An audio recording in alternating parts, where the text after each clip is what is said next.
कथा प्रारंभ करने से पूर्व कुछ क्षण भगवान नाम का आश्रय लेते हुए कथा क्रम की ओर आगे बढ़ेंगे। उससे पूर्व सभी लोग मिलजुल करके भगवान का संकीर्तन करेंगे।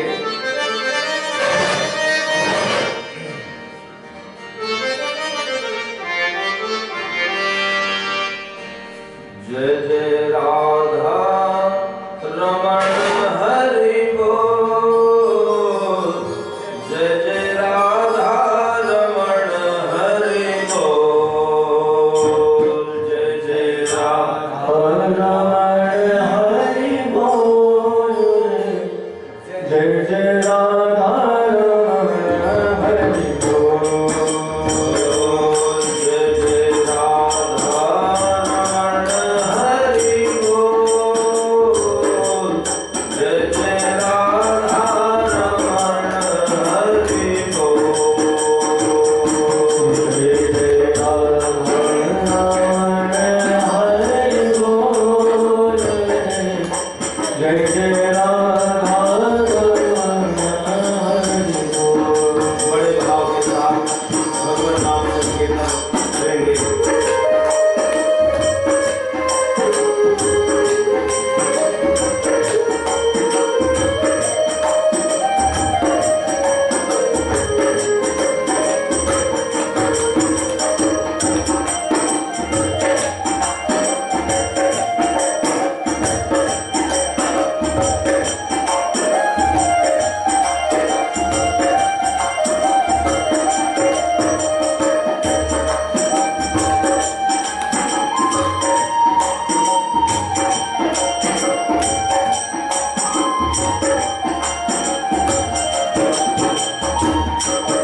जय जय राधा रमण हरि बोल, जय जय राधा रमण हरि बोल,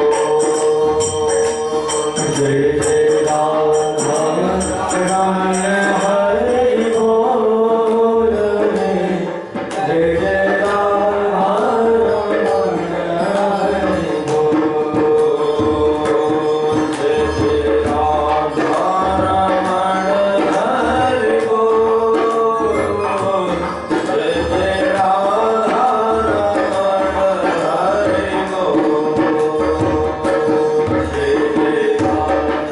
राधा रमण हरि बोल, जय जय राधा रमण हरि बोल।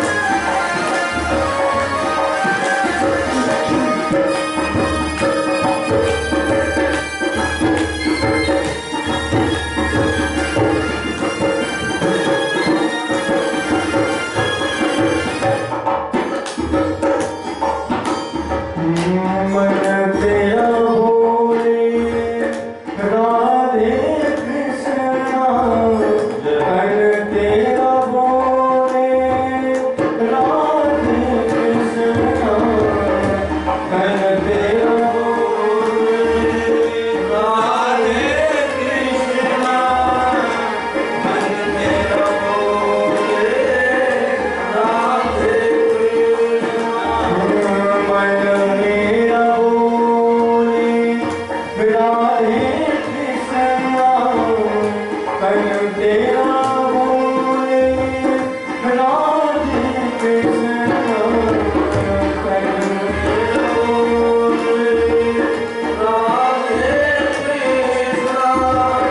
मन मेरा बोले राधे कृष्णा, मन मेरा बोले राधे कृष्णा, तेरे प्यार बोले राधे कृष्णा,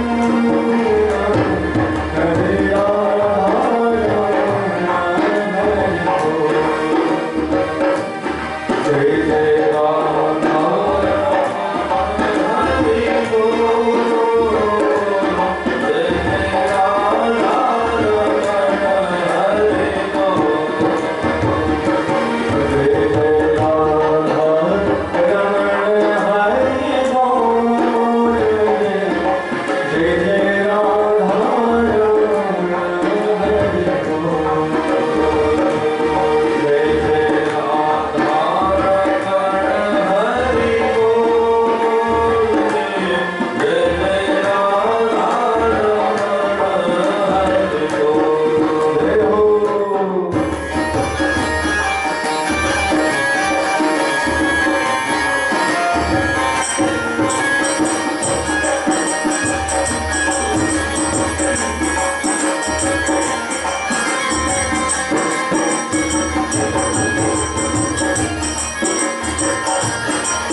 भगवंत कथा न रुचेगी।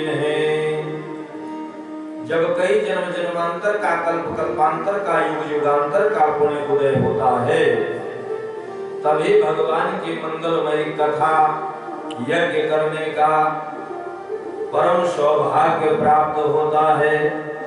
इसलिए हम लोग बड़े परम सौभाग्यशाली हैं कि महामृत्युंजय भगवान के पाद पद्मों में बैठ करके भगवान का भजन कीर्तन का दिव्य लाभ ले रहे हैं। सबसे पहले भगवान श्री गणेश जी के चरणों में साष्टांग प्रणाम निवेदित करते हुए महामृत्युंजय भगवान के पाद पद्मों में साष्टांग प्रणाम निवेदित करते हुए श्री वेदव्यास सूत जी दूर दूर अंचलों से पधारे हुए इस जब अनुष्ठान यज्ञ में कोई प्रयाग से अलग अलग तीर्थों से जो वैदिक आचार्य इस यज्ञ में पधारे हैं,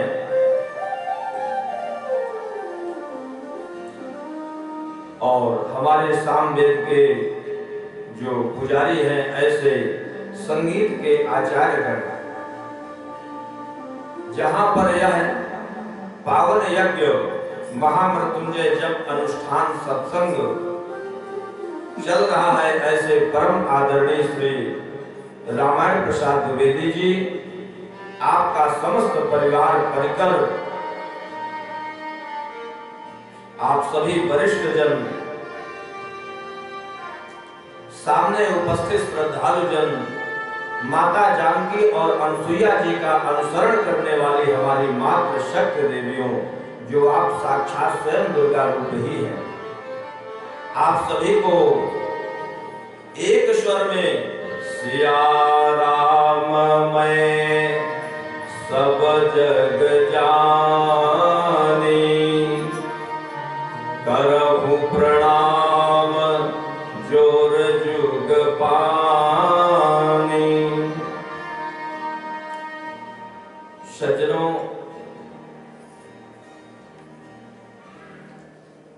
कहते हैं कि ये जो मनुष्य का शरीर है, तन है, ये परम सौभाग्य से प्राप्त हुआ है, होता है। गोस्वामी तुलसीदास जी लिखते हैं कि बड़े भाग मानुष तन पावा। ये जो मनुष्य का शरीर है, तन है, पर्याय है, ये परम सौभाग्य से प्राप्त होता है। जब अनेक जन्मों का पुण्य एकत्रित होता है, तभी मनुष्य का तन प्राप्त होता है। मनुष्य के जीवन में सबसे कहते हैं खराब समय जिसको कहते हैं, कब माना गया है? हमारे शास्त्रों में बतलाया गया है, विद्वानों ने बतलाया है कि जिस दिन भगवान का भजन ना हो पाए, जिस दिन हम भगवान का सत्संग लाभ ना ले पाए, वो दिन हमारा ऐसा माने कि ठीक नहीं गया है।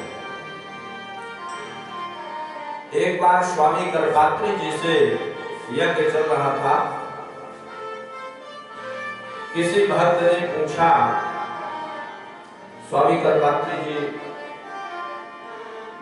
महाराज जी को आप सभी लोग जानते ही होंगे अथवा सुने जरूर होंगे, परम विद्वान, परम तपस्वी। उनसे एक भक्त ने प्रश्न किया कि महाराज जी 24 घंटे हम लोगों के पास होते हैं, तो 24 घंटे में 12 घंटे तो सोने में समय व्यतीत हो जाता है।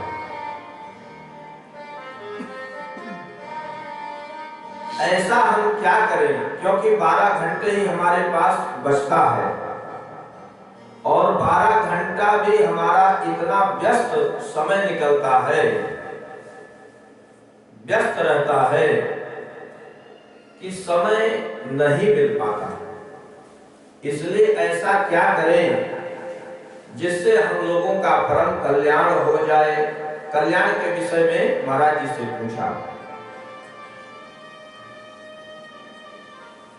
तो महाराज जी ने कल्याण के विषय में बताया। कहते हैं कल्याण कैसे होगा? तो गोस्वामी तुलसीदास जी लिखते हैं कि तात स्वर्ग अपवर्ग सुख अधर्य तुलायक अंग अतुलता ही सकल मिले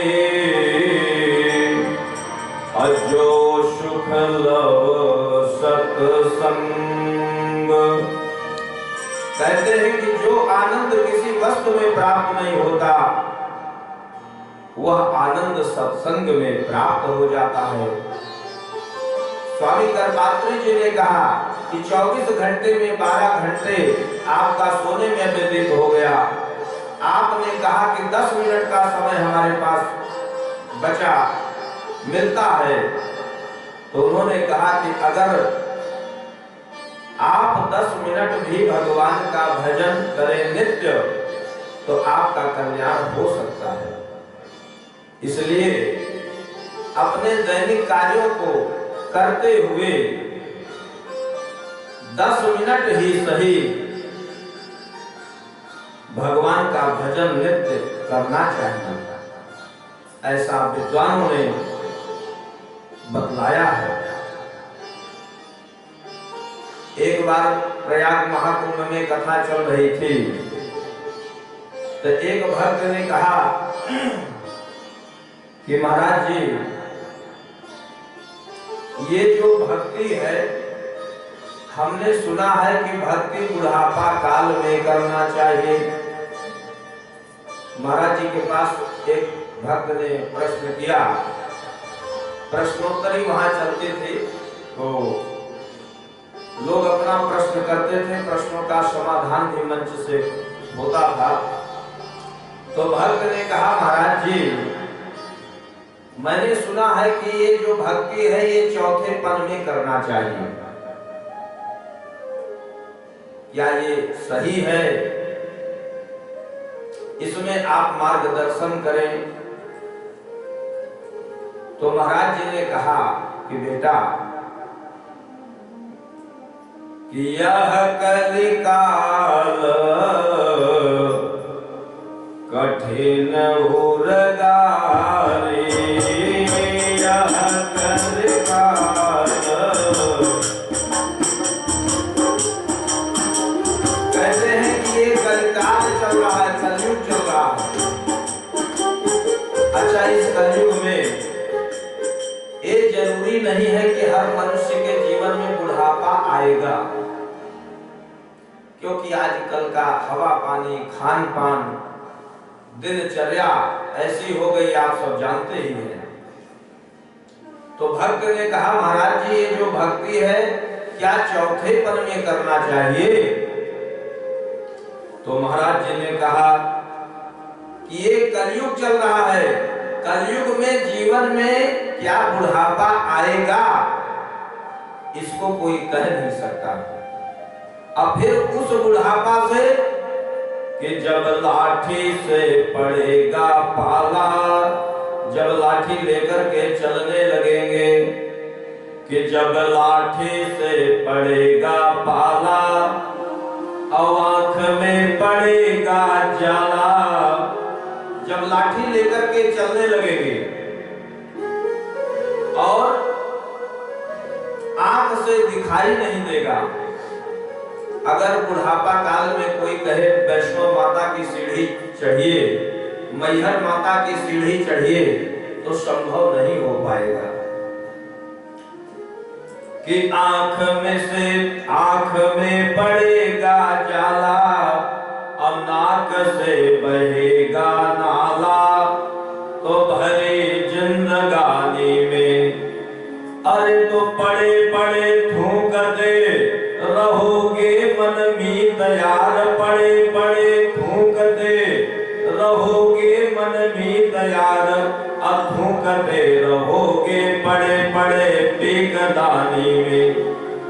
और शक्ति ना रहेगी तो भक्ति क्या करोगे तुम। जब शक्ति ही नहीं रहेगी तो हम भक्ति भला कैसे कर पाएंगे। कि जब शक्ति ना रहेगी तो भक्ति क्या करोगे तुम। इसलिए यही अभी समय है राम नाम लेने की जिंदगानी है। तो जब से ज्ञान प्राप्त हो जाए तब से भक्ति चालू कर देना चाहिए, क्योंकि भक्ति के लिए कोई उम्र। भागवत में उदाहरण में बतलाया गया है, भागवत में प्रसंग ही आया है कि ध्रुव और प्रहलाद 5 वर्ष की अवस्था में तपस्या किया और भगवान को प्राप्त किया। इसलिए जब से ज्ञान प्राप्त हो जाए तब से भगवान की भक्ति चालू कर देना चाहिए, भगवान का भजन करते रहें। क्योंकि प्रथम सत्य जन्म है और अंतिम सत्य मृत्यु है। इसलिए जब से ज्ञान प्राप्त हो जाए तब से भगवान का भजन करना प्रारंभ कर दें। गोविंद बोलो हरि गोपाल बोलो, गोविंद बोलो हरि गोपाल बोलो, गोविंद बोलो हरि गोपाल बोलो, गोविंद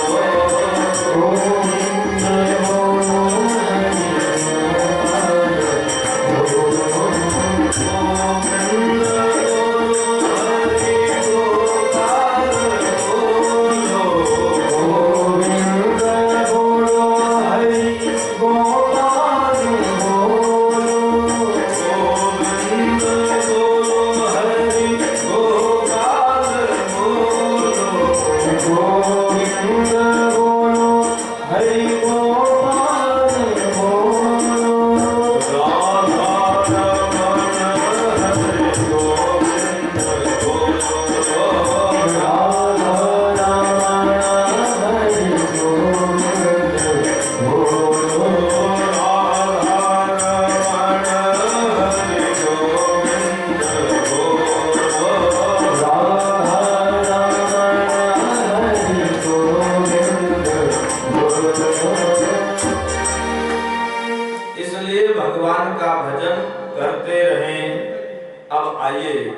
महामृत्युंजय भगवान का जप यज्ञ यहाँ पर चल रहा है, तो हम लोग शिव की ही चर्चा करते हैं।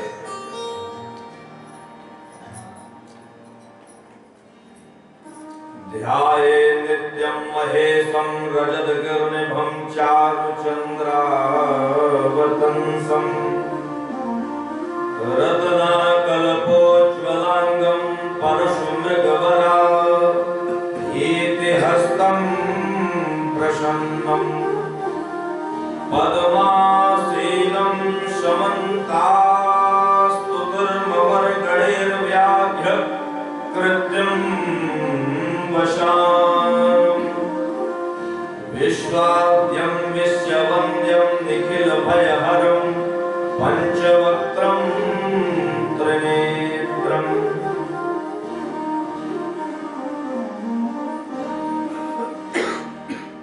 विषय आता है कि ये जो भगवान का शिवलिंग की पूजा है, जिस पार्थिवेश्वर महादेव का शिवलिंग का हम सब पूजन अर्चन करते हैं, एक कब से प्रारंभ हुआ। शिवलिंग पूजन की परंपरा कब से प्रारंभ हुआ, तो लिंग पुराण के अनुसार कथा आती है कि जब दक्ष प्रजापति ने यज्ञ किया, और यज्ञ कौन सा किया, विरोधी यज्ञ किया। भगवान से बदला लेने के लिए उसने यज्ञ किया नर्मदा नदी के तट पर। सबको आमंत्रित किया, लेकिन भगवान देवाधिदेव महादेव भोलेनाथ को उसने आमंत्रित नहीं किया।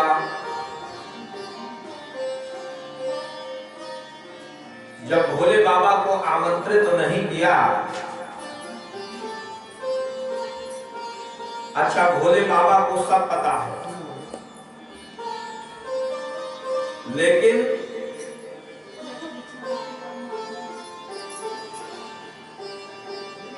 आज माता सती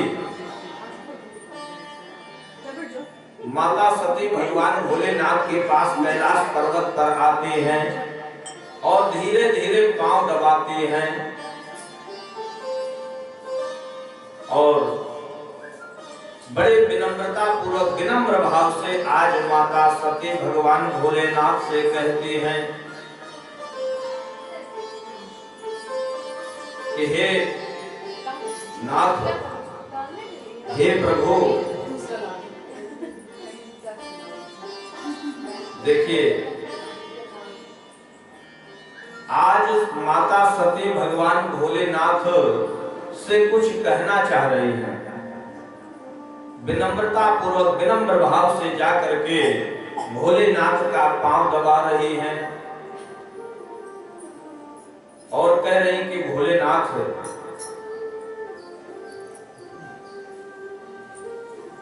क्या आप को कुछ जानकारी सूचना प्राप्त हुई है अथवा नहीं हुई है? नहीं हुई है तो मैं आपको बताती हूँ। आपके ससुराल में, देखिए माताएं जब मायके की चर्चा करती हैं तो विधि विधान से बताती हैं, लेकिन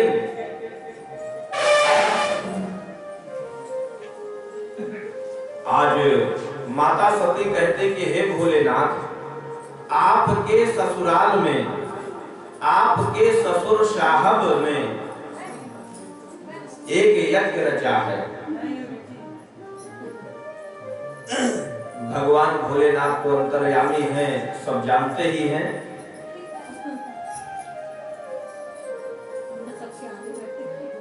अच्छा, जिस दिन दो पक्ष में अगर विवाद होता है, दो प्रेमियों में, दो परिवार में अगर खटपट होता है तो तीसरे लोग उसका आनंद अच्छे से लेना चाहते हैं या लेते हैं। तो भगवान भोलेनाथ को उस यज्ञ में आमंत्रित नहीं किया गया और देवता लोग जो आमंत्रित हैं वो अपना अपना विमान में चढ़ करके कैलाश पर्वत की ओर से ही एक के बाद एक विमान गड़गड़ाते हुए प्रातः काल से निकल रहे हैं उस यज्ञ स्थल की ओर। माता सती कहते हैं कि हे भोलेनाथ, आज न जाने ये एक के बाद एक विमान निकल रहा है। एक विमान निकला तो माता सती ने देवी से पूछा कि अरे देवियों, आप लोग आज प्रातः काल से एक के बाद एक विमान जो गड़गड़ाहट करते हुए जा रहा है, आप लोग कहाँ जा रहे हैं? तो वो देवी ने बताया कि अरे सती, तुझको पता नहीं है कि तेरे मायके में इतना विशाल यज्ञ का आयोजन हुआ है और तू अभी यहीं अपने ससुराल में बैठी है। जब देवी सती को पता चला तो भोलेनाथ के पास जाकर के मंद मंद पांव दबाती हैं और बताती कि हे भोलेनाथ, शायद आपको पता नहीं है, आपके ससुराल में आपके ससुर बाबा ने बहुत विशाल यज्ञ का आयोजन किया है। भोलेनाथ सब जान गए कि देवी की क्या इच्छा है। तो देवी क्या करें फिर? भोलेनाथ ने कहा कि हम लोगों को क्या करना चाहिए। तो देवी ने कहा कि भोलेनाथ हम लोगों को वहां जाना चाहिए, क्योंकि हमारे मायके में आपके ससुराल में इतना विशाल यज्ञ का आयोजन पिताजी ने किया है। वहां सारे दामाद, हमारे जीजा बहने आदि सब नात रिश्तेदार, क्षेत्र के लोग एकत्रित होंगे और ऐसे अवसर पे तो जाना ही चाहिए। तो भोलेनाथ ने कहा कि देवी, संक्षिप्त में आपको कथा स्पर्श करा रहा हूं, कथा बृहद है। उन्होंने कहा देवी, आने जाने में तो हमें भी बड़ा अच्छा लगता है, लेकिन अगर ससुराल से कोई चिट्ठी पत्री आई हो तो बताइए। अब देवी थोड़ा विचार करने लगी। अंत में देवी ने कहा कि हे भोलेनाथ, चिट्ठी पत्री आई तो जरूर होगी, कभी कभी डाक गड़बड़ा जाता है, इसीलिए लगता है कि पहुंच नहीं पाया। भोलेनाथ सब समझ गए कि देवी की बड़ी उत्कंठा है अपने मायके उस यज्ञ में शामिल होने के लिए। भगवान भोलेनाथ ने कहा देवी, आने जाने में तो हमें भी बड़ा अच्छा लगता है, लेकिन हम कहीं जाएं आप हमें आदर से ले, भाव से ले। आवत ही हर्ष नहीं और नयन नहीं स्नेह, तुलसी तहां न जाइए जहां कंचन बरसे में। बोले देवी, आने जाने में तो हमें भी बड़ा अच्छा लगता है, लेकिन आमंत्रित किया हुआ हो और भाव से लोग हमें हर्ष के साथ वहां, भाव से हमें वहां ले। देवी ने कहा कि देखिए, अंत में जब देवी ने जिद किया कि हे भोलेनाथ, आपको भी जाना चाहिए और हमको भी, माता पिता से अगर कोई गलती हो गई है मैं जानती हूँ, और अगर हम आप वहां गए तो पिताजी कान पकड़ के उठेंगे, बैठेंगे और कहेंगे बिटिया, जल्दीबाजी में कभी कभी अपने बहुत खास से खास लोग जो है छूट जाते हैं, इसलिए बेटी क्षमा करना, और माफी मांगेंगे और आपको भी आकर के ले जाएंगे। भोलेनाथ ने कहा ठीक है देवी। भोलेनाथ समझ गए कि होनी बड़ी बलवती दिखाई दे रही है, कि हुई है सोई जो राम रचे राखा,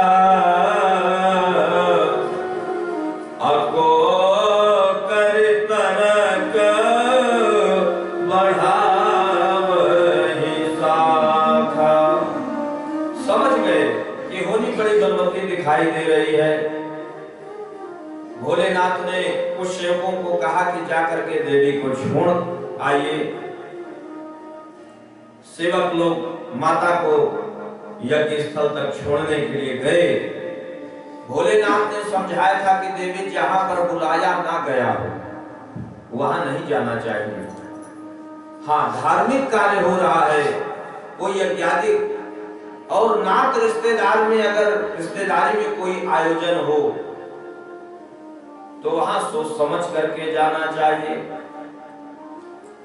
देवी नहीं मानी और मायके गई। सबसे पहले गई तो यज्ञ स्थल को की ओर गई। जो बड़े बड़े देवता महात्मा माता सती के सामने साष्टांग दंडवत करते थे, आज क्योंकि दक्ष का आदेश है कि शिव से संबंध रखने वाला कोई भी हो, अगर जो भगवान शिव से संबंध रखने वाले से अपना संबंध बनाएगा वह हमारा शत्रु होगा। इसलिए देवी सती जाती हैं यज्ञशाला में।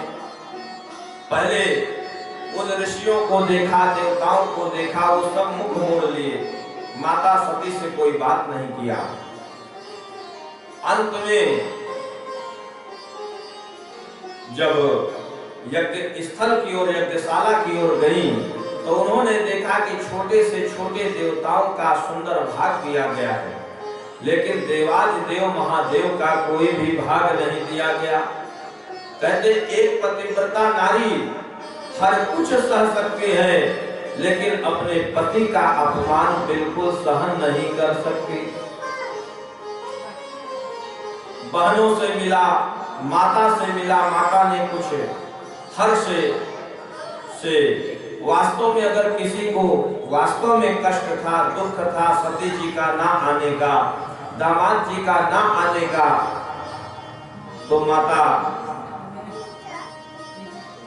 सती जी के माता जी को कष्ट था। बेटी को देखकर अत्यंत हर्षित हुए, अंक से लगा दिया। माता सती दक्ष प्रजापति के पास गई। दक्ष प्रजापति ने बात तक नहीं किया। जब माता सती ने देखा, पिता से मिलने के बाद यज्ञ स्थल पे जाकर के देखा कि सभी देवी देवताओं का भाग दिया गया है, लेकिन देवाधिदेव महादेव का कोई भाग नहीं दिया गया। बस वही क्रोध में आ गई और अपने पिता को बहुत कुछ सुनाने लगी कि अरे दक्ष, तू अपने आप को क्या समझता है, तू मेरा पिता है। भोलेनाथ ने बहुत मना किया था, देवी मत जाओ ऐसे स्थान पर जहां बुलाया ना गया हो, लेकिन मैं मानी नहीं और लौट करके अगर गई तो भोलेनाथ क्या करेंगे। इसलिए कहते हैं जब माताओं को विवाह के समय 7 वचन ब्राह्मण लोग, पुरोहित लोग उस वचन को सुनाते हैं, तो उसमें पहले वचन में लिखा है कि तीर्थो व्रतोद्यापन यज्ञ दानम मया सहत्वम यदि कांत कुर्या वामांग मायामि तदा त्वदीयं जगाद कन्या प्रथमं कुमारी। हे स्वामी, तीर्थ करिए, व्रत करिए, व्रत का उद्यापन करिए, तो मया सहत्वम यदि कांत कुर्या, मुझे साथ में लेकर के करें तो मैं आपकी वामांगी अर्धांगी बनूंगी। ऐसे तमाम वचन, 7 वचन मतलब होते हैं। तो पत्नी पति से कहते कि ये 7 वचन आप हमारे मान लेंगे तो मैं आपकी अर्धांगी बन जाऊंगी। तो उसी में एक वचन में कहा गया है कि मायका बहुत प्रिय होता है, लेकिन मायके में भी जब तक दुख के समय अगर कोई ऐसा क्षण है, कष्ट का समय है, तो बिना बुलाए जाना चाहिए। लेकिन अगर कोई ऐसा वो नहीं है तो बिना अपने ससुराल के आज्ञा के बगैर नहीं जाना चाहिए, ये शास्त्र मत है। और माताओं का वो धर्म ही एक है कि एक धर्म एक व्रत नेमा, अकाय वचन मन पति पद प्रेमा। अपने पति के चरणों में अनुराग रखना ही उनका परम कर्तव्य है, उसी में उनका मोक्ष बताया है। तो माता सती बहुत उनको सुनाई, संक्षिप्त में कथा कह रहा हूँ। और अंत में क्रोध में आकर के अपने देहाग्नि उसी अग्नि कुंड में भस्म कर दिया। इधर भोलेनाथ को पता चला नारद जी के द्वारा। अच्छा, अभी तक सती थी तो भोलेनाथ कुछ नहीं बोलते थे, क्योंकि सती के पिता हैं वो।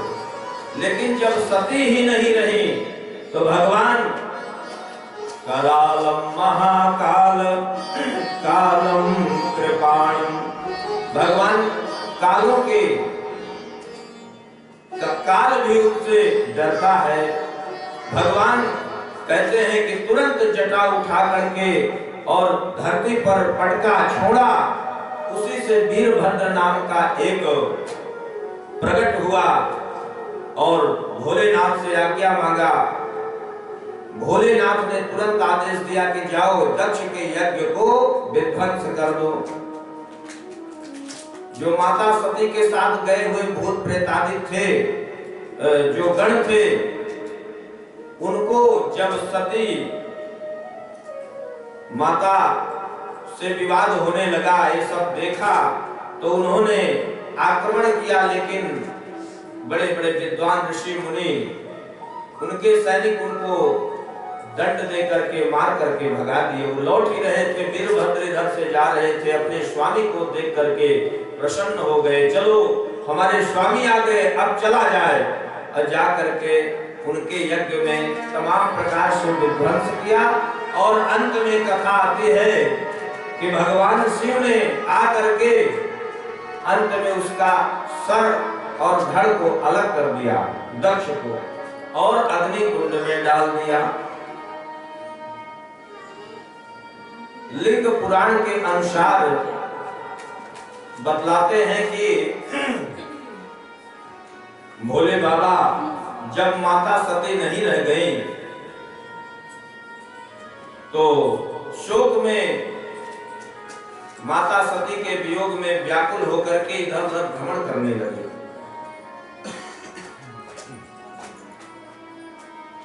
और कहते हैं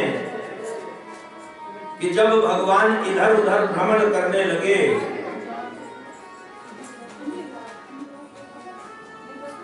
उनको अपने शरीर की सुध बुध न रही और दिगंबर अवस्था में पृथ्वी पर भ्रमण करने लगे।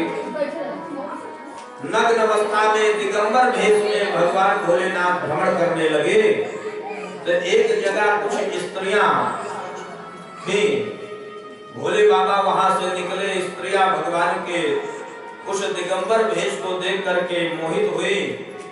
ऋषियों ने श्राप दे दिया और वहीं पर भगवान का जो लिंग था वो कट गया और देश में, दुनिया में हाहाकार मच गया। सारे लोग, ब्रह्मादिक देवता भगवान के पास पहुंचे, ऋषि लोग पहुंचे, प्रार्थना किया कि हे महादेव,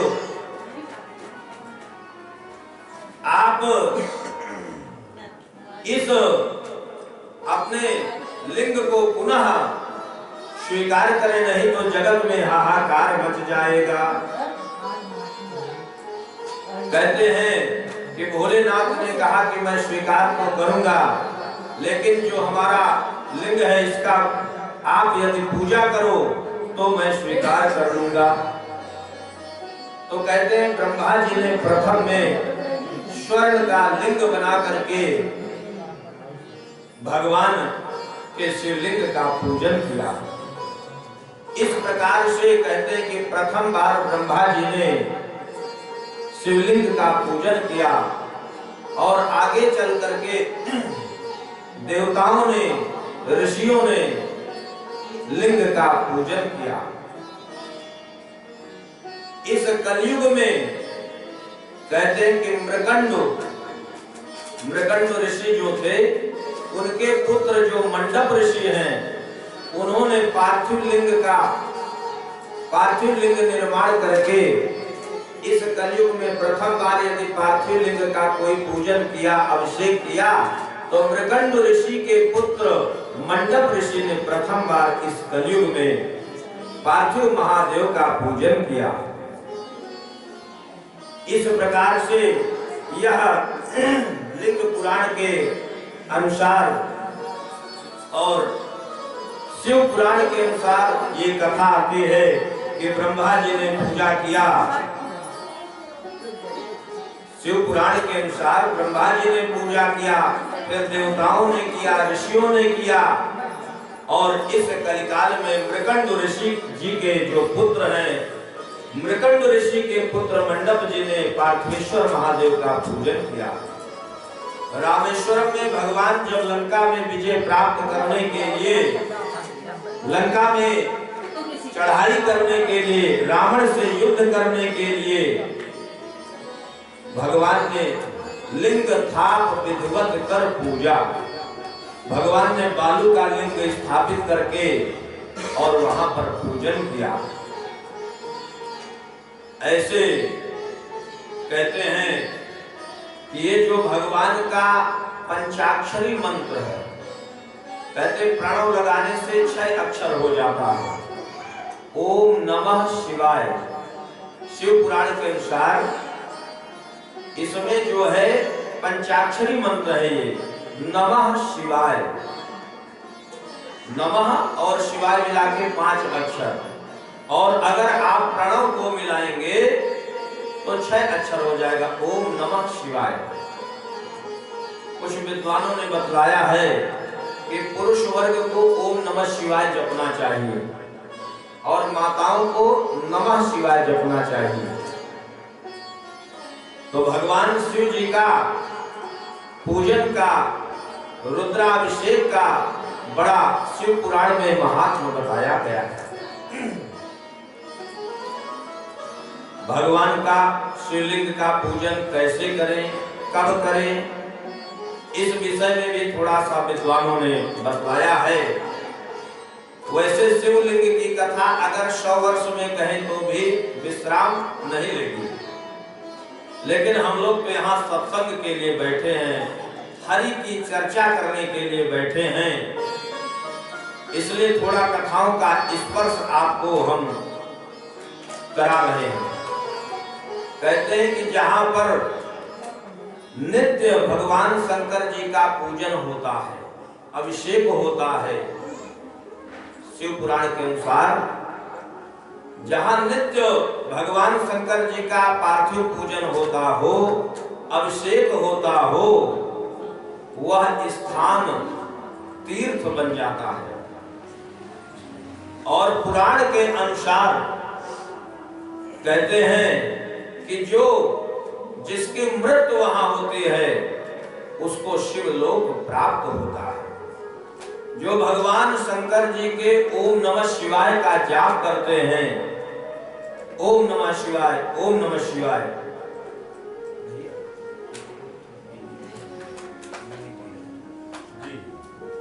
तो कहते हैं कि जो ओम नमः शिवाय का जाप करता है तो उसका परम कल्याण होता है।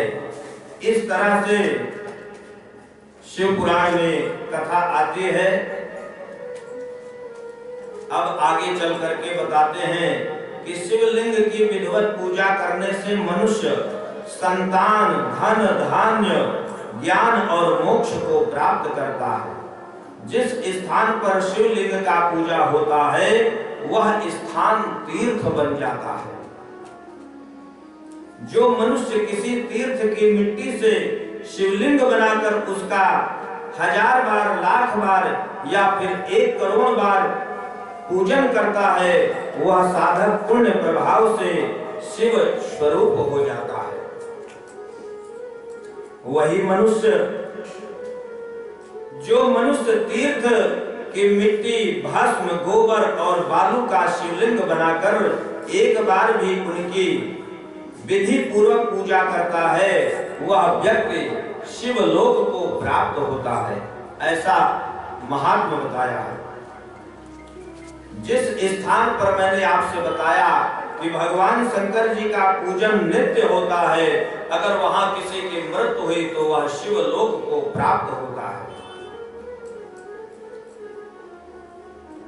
अब शिवलिंग की उत्पत्ति कैसे हुई, इसमें भी थोड़ा सा प्रकाश विद्वानों ने डाला है।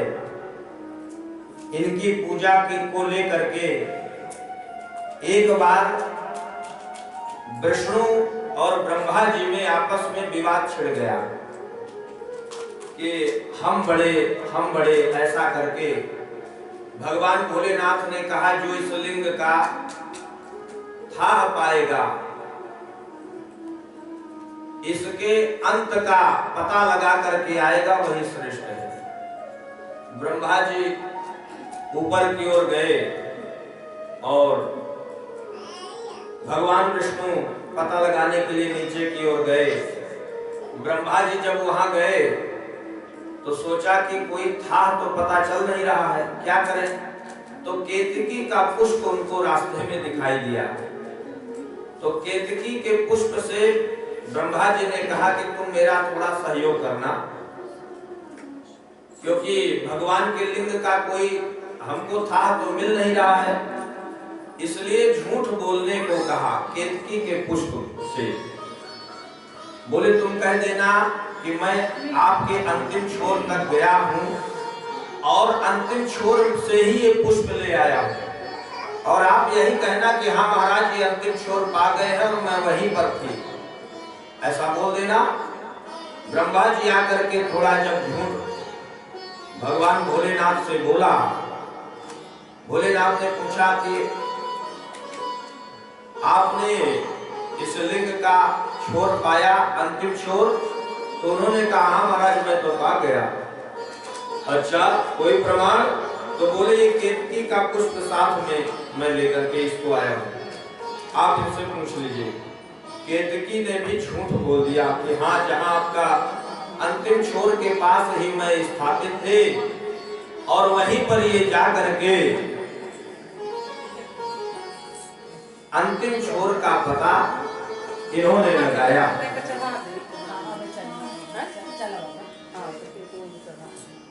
तो भगवान शंकर जी क्रुद्ध हो गए, नाराज हो गए, रुष्ट हो गए और श्राप दे दिया केतकी के पुष्प को कि तुम झूठ बोल रही हो। ब्रह्मा जी तो झूठ बोल रही है, साथ में तुम भी झूठ बोल रही हो। जाओ मैं श्राप देता हूं कि आज के बाद तुम हमारे ऊपर, मैं तुम्हें स्वीकार नहीं करूंगा। इसलिए आप देखते होंगे केतकी का पुष्प भगवान शंकर जी के ऊपर नहीं चढ़ता। धतूरा का फल बताया है कि चाहे 50 गौदान आप कर लीजिए, चाहे एक धतूरा का फल भगवान शंकर जी के ऊपर चढ़ा दीजिए, एक बराबर फल है। समी का पत्र भगवान को बहुत प्रिय है, तुलसी का मंजरी, भस्म, रुद्राक्ष, घोटसोपचार विधि से भगवान शंकर जी का जो लिंग में अभिषेक करते हैं उनकी हर मनोकामना पूर्ण होती है। कहते हैं कि अंत में जब इन्होंने झूठ बोला ब्रह्मा जी ने, तो इनको केतकी के पुष्प को भी श्राप दे दिया। अंत में एक तेज पुंज प्रकट हुआ और उसी का पूजन किया, और तभी से जो है देवताओं ने पूजन किया, यजन किया, अर्चन किया और शिवलिंग की पूजा प्रारंभ हो गई। वैसे तो तमाम लिंगों के विषय में बताया गया है, लेकिन शिव पुराण के अनुसार 12 ज्योतिर्लिंग आप सब जानते हैं, 12 ही ज्योतिर्लिंग हैं जिनका अलग अलग दर्शन करने का, पूजन करने का फल प्राप्त होता है। मृत्युंजय महारुद्र त्राहि माम शरणागतिम, जन्म मृत्यु जरा रोगै पीड़ितम कर्म बंधनै। भगवान शंकर जी, बहुत से लोग सोचते हैं जैसे जो राम भक्त हैं, कभी कभी संशय हो जाता है कि हमें भगवान शंकर जी की पूजा नहीं करना चाहिए या मन नहीं लगता। कई ऐसे भक्त हमको भी मिले, लेकिन गोस्वामी तुलसीदास जी रामायण में लिखते हैं कि शिव द्रोही मम भगत कहावा। जो भगवान राम तत्व को पाना चाहता है और शिव तत्व से दूर रहना चाहता है, वो राम तत्व को तो प्राप्त कर ही नहीं सकता, क्योंकि भगवान शिव जी के इष्ट राम हैं और राम के इष्ट भगवान शंकर जी हैं।